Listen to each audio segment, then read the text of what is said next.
Tonight on KGW News, the long battle between sea lions and fishermen appears to reach a breaking point. If we don't do something, we're in a little bit of trouble. Plus, down on the court, the discouraging setback for Damian Lillard. Then, why Multnomah County's top prosecutor says his crackdown on retail theft is being cut back. This community deserves to know what they're losing.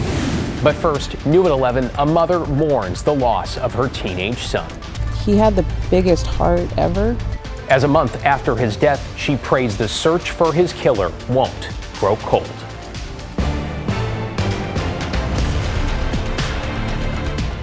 Thanks for joining us. I'm David Molko. The mother of that Gresham teen shot and killed last month is now asking for help from the public. Catherine Cook spoke with her about the case and the family's special request. Catherine? David Jr. Garza was 17 years old. His mom says he was on his way home from visiting friends in Southeast Portland when he was killed. She believes someone out there knows who did it. At Main City Park in Gresham, Junior went there since kindergarten. Sylvia Garza remembers bringing her son, Junior, to this playground. He had the biggest heart ever. In January, that little boy turned 17. Birthday boy. It would be Junior's last birthday. My son is not here anymore, and it's really hard to accept that. On the night of March 18th, police say someone shot and killed Junior near Southeast 136th and Stark.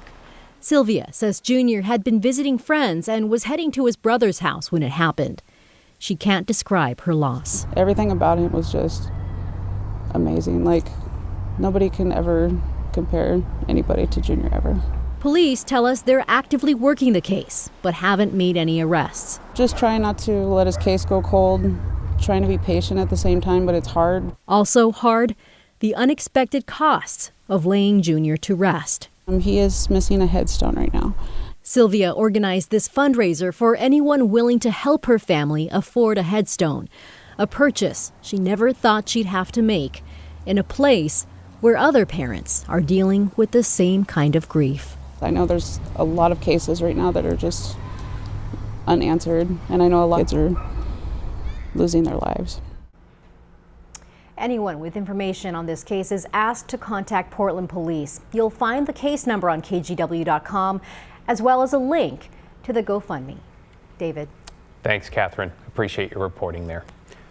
Well, we have another tough story in Gresham tonight where investigators are looking for the person who shot and killed an 8th grader while he was sleeping. Police say the 13-year-old was hit by a stray bullet Sunday morning after someone fired shots inside a neighboring apartment. The bullet went through the wall and hit Liam Spanley Bailey, who was a student at Rowe Middle School.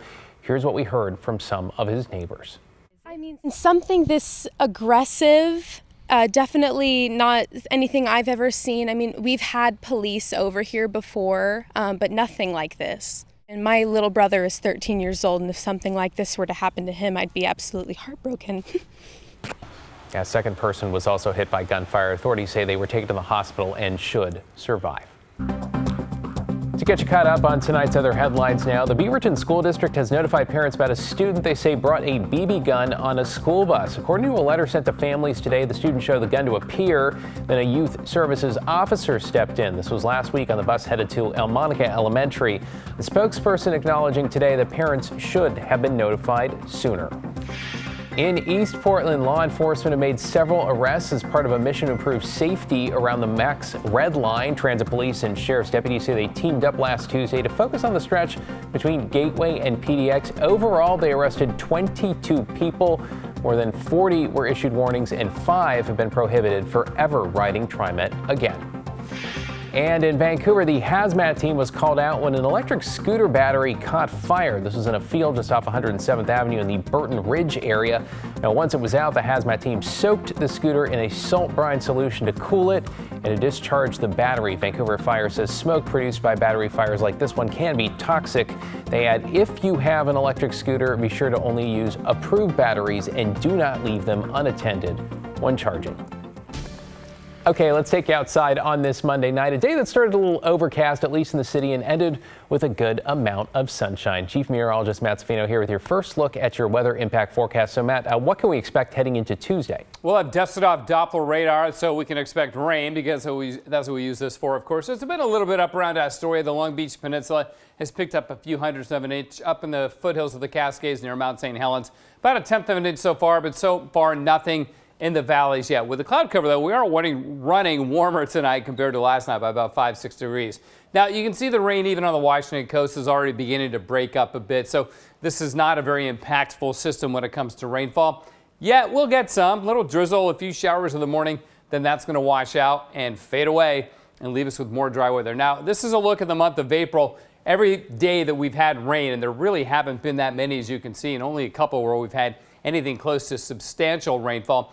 The average number of days in April in Portland where we get measurable rain, that's 100th of an inch or more, is 17, over half the month, right? We've only had 10 this month, just 10 of those, and most of them have been super light rain. If you look at the average number of days with a 1/10 of an inch or more, the average is 9. We've only had 2, which ties for the third fewest such days in April in Portland's history. So again, it has been a dry month, and yes, there's a little rain on the way tomorrow morning. We'll get more over the weekend. I'll let you know if that'll be substantial or not in a bit. And a really cool time lapse of over Mount Hood, too, David. Sounds great. Always appreciate your perspective, Matt. New tonight, a vigil in Seattle marked the lives lost when a driver in Vancouver, BC, plowed through a crowded festival. 11 people were killed, the youngest victim just 5 years old. The 30-year-old suspect has since been arrested and now faces multiple counts of murder. This happened during a Filipino Heritage Festival on Saturday. Today, some in Seattle's Filipino community said they want to do what they can do to help those affected. I really think about the people that lost their lives and the families that are affected by this, the people that are hurting, and we just want to say to them that they're not alone. But the truth that we know is that the true heroism is the collective spirit that our community has always put together. I like that sentiment. Investigators have ruled out terrorism, saying the suspect was known to police and has mental health issues. Well, speaking of Canada, federal election results tonight show Prime Minister Mark Carney is expected to remain in power. The Canadian Broadcasting Corporation and others reporting that the Liberals will hold on in Ottawa, though it is unclear if they will have enough seats for a majority government. Carney's main opponent, Conservative leader Pierre Poilievre, had been far ahead until President Trump's attacks on Canada and his tariffs gave the left of center Liberals new wind in their sails. Carney has only been prime minister since last month, after Justin Trudeau stepped down as Liberal Party leader after some 10 years in power. This evening, Multnomah County's district attorney is once again pushing back on proposed budget cuts to his office, and this time Nathan Vasquez is highlighting what it could mean for the fight against retail crime. As part of a $3 million budget reduction, Vasquez says he'll be forced to cut an investigator and prosecutor assigned to retail theft. The DA saying without them, big investigations targeting organized crime rings will have to be scaled back. DDA Turner is routinely meeting with retailers across the metro area. She's routinely working with law enforcement to do these coordinated efforts. That stuff goes away because when we start losing funding and our ability to really fund these positions, we're looking at core services. Right now, Multnomah County faces a $77 million budget shortfall. The county chair says cuts are being shared across many different services. We expect the final budget to be approved in June. Okay, speaking of budgets, tonight Washington's governor is reviewing one lawmakers passed over the weekend, though it is not clear yet if he plans to sign it. The budget includes just under $9 billion in new or increased taxes, but it doesn't include furloughs for state employees or a dip into the rainy day fund. And in a move Republicans applauded, it adds $100 million to hire more police. So some of the specific taxes here: a 6-cent increase in the gas tax starting July 1st, tax hikes on both small and large businesses, a higher capital gains rate, and an electric vehicle tax, though for now that only impacts Tesla. What I've emphasized is a balanced approach. It's a real challenge we have. Appreciate the hard work of the legislature these past 100 days or so.